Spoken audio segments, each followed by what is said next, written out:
I wouldn't want to put any more of me into Captain America. The phrasing here doesn't sound great. Nothing against labs. I love a lab. But no one's ever told me they were, I'm like a German Shepherd or something. Hi, I'm Chris Evans, and I'm getting up close with Cosmo UK.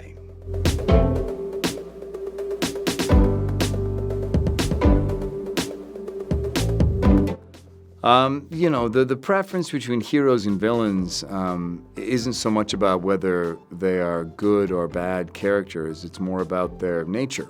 You can play a hero who is internal and stoic and quiet, and you can play a villain of the same nature. It's more about whether or not that character, how they express themselves. So it's really not about good or bad. It's about what your creative appetite is hungry for. And when this movie came along, I had played heroes for a while, but they happened to be heroes who were a little bit more stoic. So I was eager to play someone who was a little bit more alive.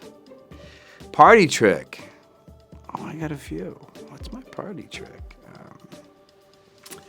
I got a bunch. I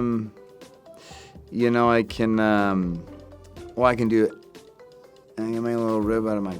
I can stack a bunch of quarters on my elbow like a big stack and catch them all at once. I went to a public high school. We do a lot of dumb shit. I'm not quite sure how to answer that question without being a little braggadocious.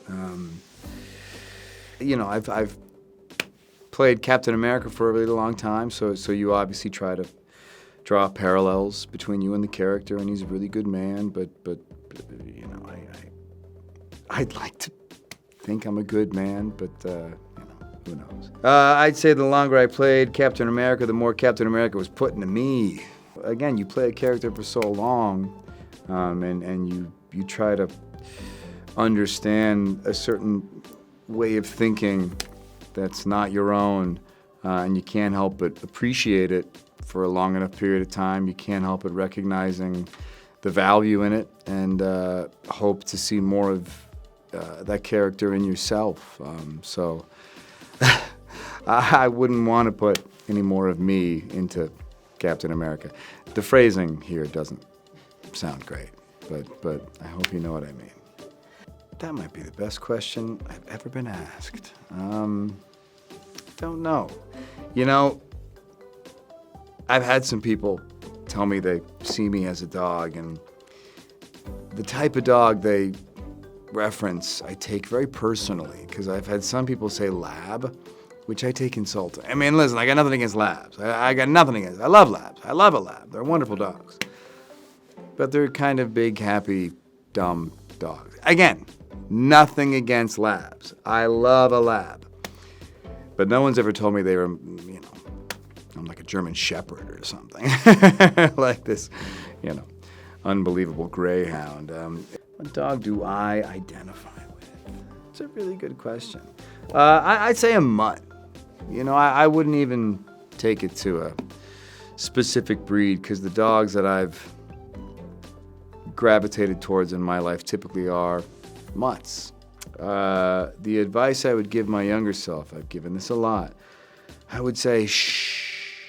And the reason I say shh is because I think it's a really applicable piece of advice. Most of our brains are noisy, and a lot of times that noise isn't terribly helpful. In our youth, we spend so much time anticipating the bad thing, and it takes us out of the moment, and that bad thing never comes. And I think the most useful thing to meet the day with is recognizing not just the usefulness of shushing your mind, but the power behind that ability. That's not a position of weakness. That's a posture of strength, being able to kind of shush your mind. So what I would have told my younger self is shh, because all those bad things you're worried about, they're not going to happen. Don't waste your time. I probably broke more than Ryan did. Ryan's a pretty disciplined actor, and he's a lot funnier than I am. So a lot of times Ryan would go off the page, and every take he would try something new, and sometimes it was just too damn funny. God, I don't even know if the good ones made it. You know, there's that one scene where he says to me, "You must be Lloyd," and I say, "What gave it away?" And the litany of responses he offered, it was never the same one twice, and each one was funnier than the last. And I'm not even going to offer it up because I won't do it anywhere near as funny as Ryan did. What resonated with me about Lloyd was a character who was so unapologetically himself.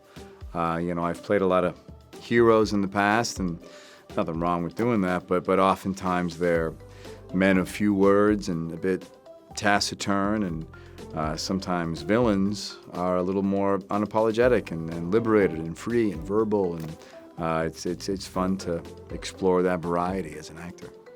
You try to do as many of your own stunts as you can. You know, sometimes you're just not going to be as good as the stunt man, but every actor's goal is to try and suit up as often as you can and get your hands dirty and get the bumps and bruises and feel like you earned your paycheck. Yeah, well, the mustache is, part of character building. I imagine you try to picture who the character is when they're at home. How do they wake up? How do they start their day? What's their apartment like? And I imagine Lloyd to be a bit of a minimalist. You picture his day being one of a very quotidian regimen of, making his bed and his coffee and trimming the mustache and doing his hair and his nice clothes.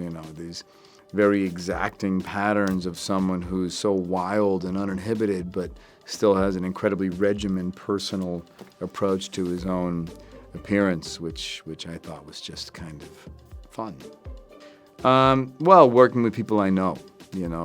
I got to work with the Russos again, so I'd say my favorite memory of the movie is cultivating these relationships that had happened prior to the beginning of filming. Obviously, I know the Russos and a lot of the crew. Our first AD and the stunt department, and a lot of familiar faces, a lot of Marvel characters on this set. Plus Anna, there's a lot of people that I'd worked with in the past that I was eager to see again. Thank you for watching me getting up close with Cosmo UK.